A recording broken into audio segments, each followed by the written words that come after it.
There's another infection in the market right It's now. not corona. And it's not because someone had a fucking bat or because someone leaked something out of a lab in Wuhan. I reckon that's the biggest tragedy. Fix it before it's too late. And it starts with the economics of a shit offer and how that is absolutely bleeding these businesses. What is the worst offer a gym can run? It could be. If you have a shit offer out there, it's going to kill your business for yeah. 6 months. Stop doing it. Stop shit offer. that. Yeah. Fix it before it's too late. I think you've got to start retraining the market that you are actually a valuable service that comes with a price tag. Isn't any offer better than no offer? What would your advice be to those people who kind of have that misconception? Like, it just goes back to the core principles of We've got people in our community charging $990, like almost $1,000. Yeah. And getting it. Is the best offer structure for long-term success? Are franchise networks a scam at the moment, or do they actually make money? I think there are. Welcome back to the Drama Unfiltered podcast, the Hey Dozer segment. This is a podcast where we tell gym and business owners the truth, whether they like it or not. Soph and Benny, welcome back. G'day. Hello. What's been happening, Cream? What's been happening, team? Queen. What's been happening, Queen? Cream. Thanks so much.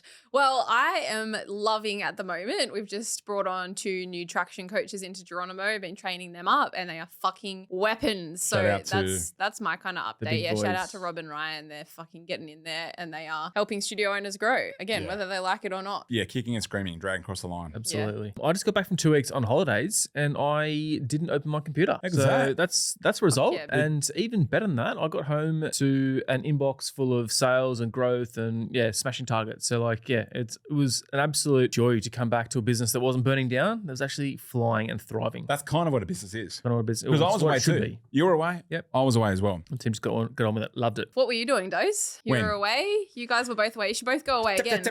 I was tapping on this thing, writing my book. We've got a book coming out this year. There's a publisher involved. It's actually such a cool process. I can't wait for this book to get released. On a serious note, there's some shit going down out there in the industry. We've been hearing about it. We looked at some fucking evidence. We saw it. There's another infection in the market right now. It's not corona. And it's not because someone had a fucking bat or because someone leaked something out of a lab in Wuhan. The reason why we're doing this today, it sort of stemmed from a conversation with one of the prospects in our sales team, okay? So one of our listeners, they've been a listener to the podcast for about a year, so shout out to them. They'll know who they are when they hear this. They've been in the background, they've been implementing, they've been getting value, they've been getting some wins. And God bless them, they wanted to hit the turbojets, they wanted to go a bit faster. So they brought in an agency who promised them the world to turbocharge their growth. This is about September, October last year. The first thing this agency said to these guys was, you need to cut the price out of your offer. We'll get more leads if we drop your prices. They listened to the expert. They turned their offer down from $250, the old $19 for 1 month. Get fucked. And was the $250 working? Yeah, it was working.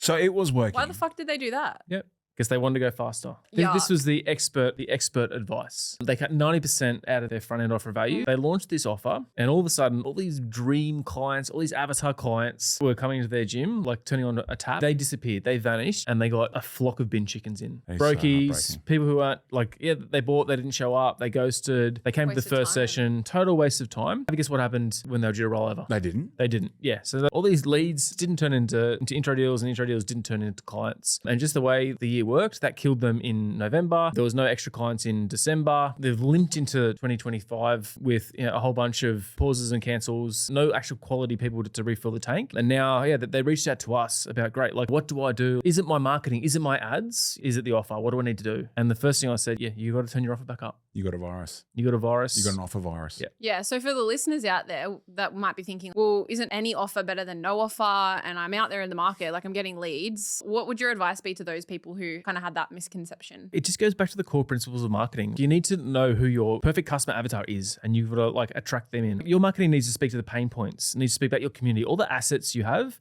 How are you actually going to help these people in your community achieve their health and fitness goals? If you can convey that message through your marketing, can't put a price on that. If you did, it's not $19.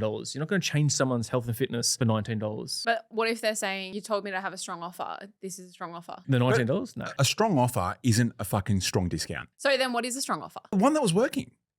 So you're saying it was working, right? It was working. It started at $250 was the offer. Started at $250. What did he say the conversion rate was? They were getting 50 leads a month and they were selling 15 of them. Spot on 30%. Did they say what the CPLs were? The cost per leads? The cost per lead was about $30 a lead. So they're getting $30 a lead and they were selling at 30%. Basically, they were landing a customer for $100 and they were charging $250. So they're making $150 at point of sale. So $150, and they how many sales did they make? 15 sales. 15 sales, yep. 15 sales a month. There's just over $2,000 of profit just on a profitable offer every single month. And that was working well. That was working. And those people, those 15 that started. Yep. About half of them were turning into members. So they're 50%. Still could do better there. So they decided to stop doing what was working. Because all they heard from the agency was like, you should be getting more than 15 sales a month. Instead of working on the sales conversion rate. Instead of working on the sales conversion rate. Yeah. So then they went to a $19 offer, and how many of those sold? 7.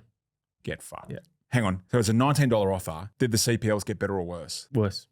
They couldn't sell them. They couldn't get hold of them. They were ghosting, like total cluster. That change happened at the same time as suspensions went through the roof because we hit Christmas. Yep. So you strip the sales out of the business. You got no one to convert onto a long-term membership, onto the back end. At the same time, people press the pause button or cancel button because it was like the seasonal part of the year. So then you limp into January and you got low membership base and no one in the fucking pipeline to roll over.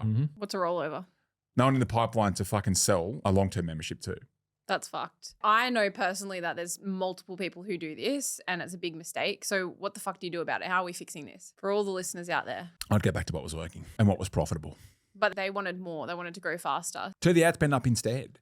For a start, stop fucking listening to these so-called experts that have never done this shit before. I really don't think they're trying to harm businesses, but it's almost like Mission Impossible at the moment with the state of the algorithms and how deep these avatars need to be and how on the tools, the people in our academy that are killing it with their lead flow and sales, it's because they intimately know their members and they're portraying that into all their content. So you can't outsource that to a fucking VA who's not trying to hurt your business, but it's Mission Impossible for these guys and they're not fucking Tom Cruise. What's the real problem with an agency? Why can't an agency do that? We used to be one. So I'm saying this with full vulnerability or like just being humble. We used to be part of the fucking problem, right? The algorithm back then, you could send an ad live. It could be pretty similar to another ad that you ran for a similar type of concept on the other side of Australia. You wouldn't need to fucking touch it for 6 weeks. Leads would run through the front door. Everyone would pick up the phone. You'd kind of be able to get there or thereabouts and still be able to sell, okay? Then what happened? The economy changed. The algorithm changed. More competitors popped up. Just like with anything, in any given market. Spices, way back in the day, petrol prices, whatever. Markets change, right? So then what happens is, like right now, it is actually so fucking hard for an agency to run a business model where they can still make some profit and charge a competitive rate to studios at like $500 a month is what we're seeing. Or like all this $0, 30% off $0. Yeah. What the fuck is that? And try and deliver a level of service that is deep as what is required in this day and age to get cut through in your marketing and to bring a high flow of high quality leads through the front door. It's at odds. It's at odds. You might be able to do it for 1 or 2 studios, but you can't do it for 100 studios on your books at $500 a month with some VAs doing the copy and paste. That's why. So for an owner who has maybe tried a great offer before, a profitable offer before because they've listened to the podcast, or maybe they haven't, they're still running shitty offers, what would you consider a shitty offer? One that you're losing money on for a start. Like you want to be profitable from the start. The second one is like it's an offer that is solving the problems of your ideal member that you have and you're trying to attract more of. So rather than just a generic $19 for 19 days, what was this, $19 for a month? $19 for a month. I've rarely seen that work. You got to also extend the timescale of what we're talking about in terms of what works. The reason why this is what we're calling a virus is because it infects the following months of these businesses. The reason why it's a virus is because what happens is you bring these people into your business. Quite often we see a correlation between low shit offers or free offers and a high suspension rate or a churn rate further down the line. Now, this is getting a little bit technical and some jargon stuff, and that's because you didn't bring the right people in to begin with. And if you fast forward that 6 months, 9 months, if you can withstand it, the community just doesn't feel as tight. No. Something else I see as well is another version of a shit offer. And this is not just a shit offer, it's a shit and a lazy offer, right? So they'll do the old, $19 for your first month and then the old auto roll into a contract. Yeah. That's illegal now. Well, I think there's a lot of people out there who are still doing it. That is illegal now, I think, in Australia. Yeah, it is rife out there. Good. And then I'll be on a sales call with someone and I'll say, yeah, what's your conversion rate from intro to member? And I say, it's 100% because they auto roll. I say, okay, do you have a churn problem? I say, oh yeah, 15% churn. Where does the churn happen? Is it 12 months or 24 months? No, it's like 2 or 3 months when these people realize that they've been tricked into a contract. So it's a shit offer with and they're replaced actually having a conversation with someone and doing a good job with tricking them into a contract. It doesn't work. It's fucking lazy. It's lazy. Our guys don't do that. Like our guys outperform the benchmark. The ones that do it properly outperform the benchmark. There's a reason why our network 91 point fucking something percent of them are at record revenues right now is because they don't do that bullshit. Sometimes despite their network, if they're a network studio, like if they're a franchise studio, despite what the sort of HQ might think. So you're running a profitable offer. Yep. The fuck does that mean? What is a strong offer if it's not a discount? Okay, what's a strong offer that's not a discount? Like run a fucking offer that solves a problem that is valuable to the people that you're looking to get in the business, right? And please price it higher than it costs you to acquire that member. For those of you that are going to watch on YouTube, we'll do a little something on the screen, maybe. Yep. We'll link to a video that I've done on YouTube where I do a bit of back of the napkin. I'm having a coffee, right? Do a back of the napkin stuff and I explain these marketing formulas. But basically, there's a cost to acquire a lead, right? So we call it a cost per lead or CPL. If you've outsourced this as a business owner, I don't care who's pressing the buttons. You need to know this. So listen in. Fuck, if you don't know this, that's probably the first clue. Yeah. Don't you reckon? So let's say $280 a week is how much you put into this fucking machine. And it's giving you, pick a number, how many leads? 17. So you go 280, which is what you put in the machine, and it's spat out 17 little leads. Divide that by 17. Therefore, your cost per lead is $16, right? So let's go with $16. Now, when these leads come in, for fuck's sake, call them. Within 5 minutes. Within 5 minutes. Let's pretend that they've called them within 5 minutes and they've sold. We're going to work out your conversion rate. Stay with me, team. If you're listening in the car, you can play along at home or whatever. But we've sold 6 out of 17. So, listeners, what's the conversion rate? We go 6 divided by 17, which equals 35%. Not bad. Pretty good. Not bad. That's about an orange in our community. That's about an orange in our benchmarks. So, we've got $16 leads and a 35% conversion rate. Yep. Okay, so now we're going to work out our cost to acquire a customer. There's 2 different formulas, but we're going to go with the paid leads formula. So we go 16, which is the lead cost, divide that by 0.35, which is your conversion rate, to then give me a $46 cost to acquire a customer. So I've walked up to this machine and I've gone, I've fed in 280. It's spat out a whole bunch of leads. I've converted 35% of them. So once that's all worked out, it cost me $46 to get a new starter at the studio. What happens if you're charging them $19? If I've walked up to you on the street and go, Benny, I've got an idea. Why don't you give me $45 and I'll give you $19? Yeah. Doesn't work. You tell me to get fucked, wouldn't you? Yeah. Guess what? It hasn't just happened once. Every sale you make, you're losing money. Correct. The business needs to carry that negative cash flow. Was it for a month? It's for a month. Yep. So it's got to carry that negative cash flow for a whole month. And if it happens 15 times, 20 times, every time you make a sale, you high five. No, bro, you're losing money. Every fucking time you high five, you lost money. Yeah. And you've got to hold it for a month. Well, it's not just that. In the hope that those pricks stay, which they didn't. They didn't.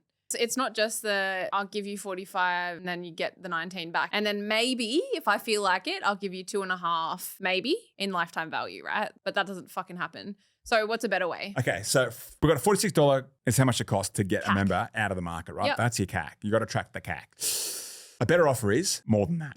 Charge more than that. Most of our community start at $150. And the ones that nail their sales conversion rates and get to like 40%, we get them to start turning up their price of their offer. So we work on dynamic pricing and then we get them to turn up the budget of your ads to speed up how many sales you make. So we've got people in our community that started at $150 for their first offer. They went to $199. They're still making sales. They went to $250. They started making more, like they made more sales. And now they're all the way up to like $359. Yeah. We've got people in our community charging $909, like almost $1,000. Yeah. And getting it. Whereas people down the road are doing $19 or $1. It's not the fucking economy. It's just you don't understand your marketing, your sales, your funnels, or any part of how you acquire members out of the market. But what if they've got an offer down the road that's being run for $1 for the month? Let them. Good luck. Good fucking luck. Like rent's going up, cost of living's going up. When I get a nice long black, it's $8 now, $9. God forbid it's not on a fucking public holiday. It's almost my bloody mortgage payments. If someone's out there with a $1 offer, 99.9% of the times, they got a $1 business, bro. Soph, you want to buy a new handbag, okay? Do you go to Louis Vuitton or do you go to Temu? She 100% goes to Temu. That's a loaded question. Firstly, that backfired. Don't use handbags, really. The point of that is like, yeah, if someone's got a $1 offer, like it says everything you need to know about their business, the quality, the training, the care they're going to extend to you. My thing is back yourself. When we had our gyms, people would get like shiny object syndrome or like they'd see something, an irresistible offer, inverted commas, for like $1 for the first month down the road. And, you know, we'd go, yeah, fine. See you in a month. Yeah. And like, sure enough, it wouldn't even be a month. 2 or 3 weeks later, they'd come back and go, God, that was a shit show. It's because they can't afford good trainers. They can't afford to upgrade the machinery. They can't afford to get like a nice smell through the joint or whatever it is. It's because like everything is because like we got scented candles and shit. We got fancy. We got. Do you remember once I went to a Barry's, was it? And I was like, guys, they do peppermint towels. It's the best thing ever. So I went across the road to Kmart and bought all those fucking towels. And here I am, talking about leverage, spraying cold towels out from that fridge that we rented with peppermint spray. Not pepper spray, relax. Anyway, my thing is, the gym owners and the studio owners that we meet, they're fucking good people. Like, I feel sorry for this bloke knocking on the front door and on his bloody knees, man. I just get in here. Like, we'll fucking help you fix this. It's an industry full of people who just want to help other people, right? I just want to fucking grab them all, save them and go, guys, get in here. We'll fucking show you how to do this properly. There are other good people, not just us, but like, I guess they're the ones that have done it and figured it out and like give good advice and like factual advice and like financially sensible advice, because there's other adults involved in that. We've got profit coaches and all that kind of shit. And then there's people out, there's 13-year-old virgin sex therapists that have never actually had these businesses before that are giving advice and calling it fucking expert advice. There should be a fucking regulation around who they should sell to or who they're allowed to sell to or what they're allowed to talk about. Would you agree or disagree? There's 2 people that come to mind that I know. One of them is specifically coaches gyms on how to become profitable, and he shut his fucking doors because he went bankrupt. And he's got the audacity to try and teach other owners his systems. That burns me. The other one, the offer that they're running right now is 30% off a free trial to go to that agency. I'm like, that doesn't even make sense. How can you have 30% off nothing? And that person, let's say it's a she, used to work at Geronimo, couldn't meet those, no longer at Geronimo. Now she's out there telling people how to do stuff that she's never done before. I just want to like protect good people out there, right? And I don't care if you come to us, but just take our podcast, take YouTube. We're going to give as much of it as we can for free. But my thing is, these gym owners, business owners, studio owners, yoga, Pilates, MMA, we do pole dance, like all these guys, they work too fucking hard to not take a dollar out of these businesses. They work too fucking hard helping other people to not feel fulfilled. I reckon that's the biggest tragedy. And it starts with the economics of a shit offer and how that is absolutely bleeding these businesses. That's what I don't like. Yeah, well, I'll add to, I don't like that is negligent advice that they're giving. And if you look at the offers that you're going into, like, be careful who you take advice from. If you're going into an offer that's 30% off free marketing because you're already broke, what kind of offer do you think this person is going to advise you to run? It's not going to make you richer. Oh, that's interesting. You can't save your way to $1 million studio. Like, it's just going to bring in all of this chaos and it's not going to make you any better off. But where was the ownership on that studio owner? As much as I feel sorry for the bloke, it's still his business. He still said yes. Yeah. So what was missing there? Yeah, unfortunately, there's just sharks out in the industry. I think you've got to do your due diligence. You've got to do your time. You've got to do your research. If you are going to work with someone, make sure it's the right person. Make sure it's someone who's done it before. Make sure it's not just a laptop lifestyle, someone who's good at marketing themselves to take your money. Because that's, unfortunately, there's a lot of people out there who that is their business model. My strong advice, just through the barrel of the camera right here, it's our responsibility as business owners to understand and to be literate about the numbers of our business, particularly how the business makes money. It's not just about your vibey concept, high fives and your community. A business is basically one big maths equation, and you've got to really take some charge and ownership and empower yourself to understand the economics of a profitable business, starting with how you bring members in to your business in a profitable way without losing money. Now, the other part of this is it is your responsibility as a business owner. I think Peter Drucker said your 2 biggest responsibilities as a business owner is marketing and innovations. So when you abdicate that responsibility and give it to someone else out there who's never done it before, who's never had a business that you want to build, you're completely outsourcing your confidence. That's a disempowering play. That's a bad move. That's what we see that happens to studios that go broke. And 6 months from now, when we reach back out to see how they're going, we get met with an out-of-office reply that says, it is with a heavy heart that this business no longer exists. So to everyone listening, my call out to you guys, please, for fuck's sake. I care about you guys. I know you care so much about your members. I know you care about your family and you want to provide a financial future for yourself and your trainers and your instructors, all that kind of stuff. You've got to take back control, take back some ownership and understand these numbers in your business so you don't get bitten by the virus and you don't get infected. You've got to protect your business. So I'm going to do as much as I can for free on my YouTube or like through the podcast or whatever, just to kind of like help everyone spray the fucking aerogard on themselves to like repel the bugs and the virus. Dave from Melbourne said, Big bad Dave. I gave away a free month to build goodwill. To who? Now my gym is full of freeloaders. What do I do? Oh, fuck. Been there, bruh. What studios he got? He's a part of a franchise network. Oh. Thought it would be a good idea to do it over Christmas and is just copping months and months of like pain now. Are franchise networks a scam at the moment, or do they actually make money? I think they're a scam. He's given away a goodwill free month as an offer. So he just wanted to do that for all of the members who joined in December so that he could get more people through the door. Oh, one of those train for the rest of the year and pay in and January. Now he's hurting. His numbers are not looking good and it's just copying back-to-back negative weeks. Just firstly, it's the worst month to do it. I don't know why this particular network pushes their franchisees to like train for free. What should they do now? Well, it's done, right? It's done. It's done. Like, I think you've got to start retraining the market that you are actually a valuable service that comes with a price tag. The best thing that happens when you start to wean the market off this fucking heroin of your free trial that you've trained them on, the longer that that's in market, and you've got to stick with it and have some patience now, right? Because you fucked it a bit. You've got to give it as much time as it almost has been out there in market. You need to almost give it the same amount of time. When we say fuck free trials, we still do it, but in a much more strategic way, like an open day or a super Saturday, like partner sessions. Like there's still referral offers. Yeah. But at least then when that happens, because you've trained the market that you can't walk through the front door unless it's for $200 or $250 or whatever it is, those become uber valuable. They're like, oh, something's happening. That's why that goes off. We see studios that have been running free trials this whole fucking time. They do an open week because they've heard a podcast episode. And it's just like, okay, cool. Makes no difference, right? So what would they do now? What should they do now is I'd go straight out back in market and like elevate the market, value. Instead of leading with free, lead with problem solving. People don't actually want free. They want to solve a problem. And if you think your ideal member still wants free, I've got news for you. Your business is fucked. You need to go after people that value your service. You value them. You like working with them. They follow your instructions. They're on the same frequency. They're a great part of your community. Those people, what are their problems that keeps them up at night? And how do you want to solve that? How can you solve that for them? Value it up, put a little price tag on it and get that out in market. By the way, what I mean is don't put the price on the offer though. Like don't put the price on the ad. That's another little nugget. Magic trick, you'll get more leads. Just make sure that whatever price you land on covers the cost to actually acquire that customer. So you're not going backwards every single time. We got one more listener question and it is Jasmine from Auckland. What kind of studio? Pilates. Shout out to the Pilates. Do you know Pilates is the number one workout in the world at the moment? Pilates, yoga, and they might kind of interchange. Then it goes strength training. Then it goes cycling. Wow. Didn't expect that. No. Yeah, I think it's big over there in the States. And then it goes bar. Bar is BARE.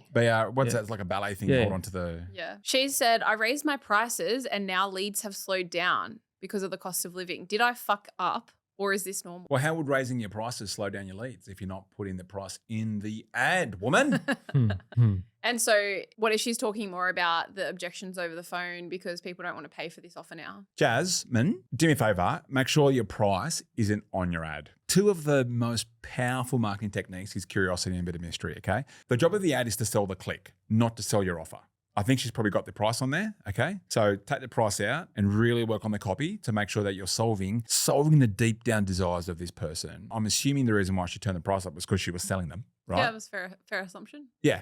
So take the price off the ad, make sure that comes through and just get better at sales. And also go back to that CAC equation. If your CAC's $46, that your offer was $50 and you've gone straight to $375, maybe that was a bridge too far. So go back to the equation, understand the maths, pick a price point, maybe somewhere in the middle. I'll get really tactical, okay? So if you're at 40% conversion rates, you can turn the price up. If you're at 40% conversion rates and your cost per leads are within a healthy range that you're still profitable, turn the ad spend up. So now you're making more money per sale and you're making more sales because theoretically you should be getting more leads to sell because you've turned the ad budget up. That's how you scale your studio. You can't scale to $1 million studio. You're still at $40 a day ad budgets. We got to $150 a day. Our academy, they're at $1,000 a week. So that's why they're making 2 or 3 sales a day. Great. That's it, Jasmine. Quick fire, no bullshit. I'm going to ask you a quick fire question. What is the worst offer a gym can run? Free. How long does a bad offer screw up your business for? It could be fucking 5-6 months. And that's why we're saying it's an infection. Yeah. People still working through the aftermath of this, a decision they made in October. And so final one for Benny, what is the best offer structure for long-term success? Find their pain point, solve a solution, tell them about your community, lead with value and actually fix a problem. Like you attract those kind of people, they'll give you whatever they can. It needs to be profitable. Let's wrap it up. If you take one thing from this episode, what do you want them to take? take back control of your business, starting with understanding the marketing terms and like the maths of how to bring people into your business. You don't need agencies. You can do it yourself, right? Just get the right advice from the right people. Yeah. And I would also say, like, if you have a shit offer out there, it's going to kill your business for 6 months. Stop doing it. Stop that. Yeah. Fix it before it's too late. And so if these guys want a little bit more help with this, I reckon we send them our high converting offer playbook if they send you the word offer to your Instagram. So Instagram is hey.dozer. Hit the follow button, message me the word